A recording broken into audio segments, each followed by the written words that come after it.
My girlfriend's dirty talk has gotten darker. She is starting to terrify me. My girlfriend Beth Chansey and I are in a long-distance relationship. Free Wi-Fi became our best friends, and whenever we managed to squeeze in time together, it was always full of treasured and personal moments.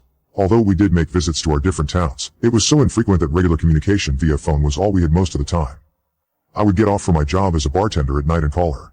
She would often wake up, and we would have phone or cam sex. Some people will never understand the allure of such a dynamic. This has always been one of my favorite kinks, embarrassing as it may be to admit. Something about the sultry tone of my woman's voice, as we explored our fantasies, tied elements of a relationship together. "What are you wearing?" I asked her one night as I heard her deep exhalations on the other end. "Why aren't you worried?" Wait, what? I asked you, why aren't you naked? Her reiteration of the question sounded so phonetically different from what my ears had heard originally, but I pushed my misunderstanding to the side and we lost ourselves in the teasing, the flirtation, and the indulgence.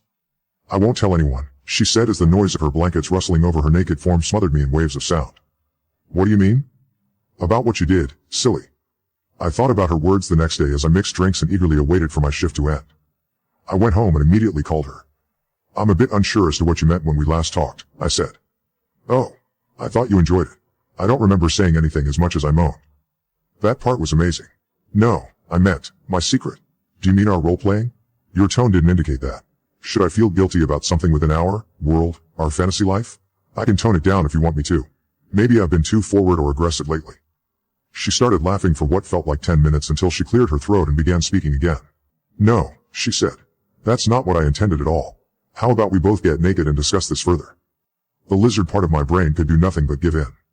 As her gasps of pleasure seemed to fill my body with a near electrical burst, in between the sudden emanations of bliss she said something that sent a chill through me.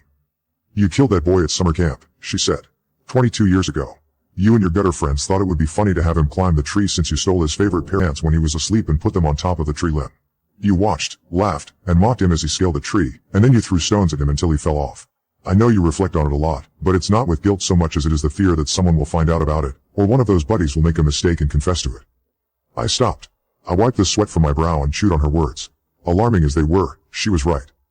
No one but my 3 friends and I knew about it. Or so I thought. For the first time, I hung up on her.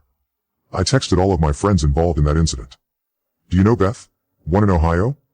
The question was direct and without any obvious intent.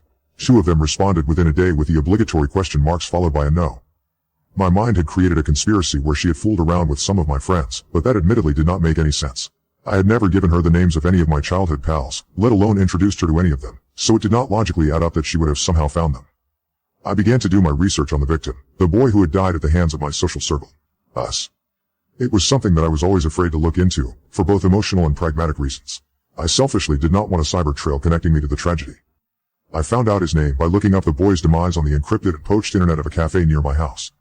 What I found left me haunted. The boy's full name was Philip Chansey.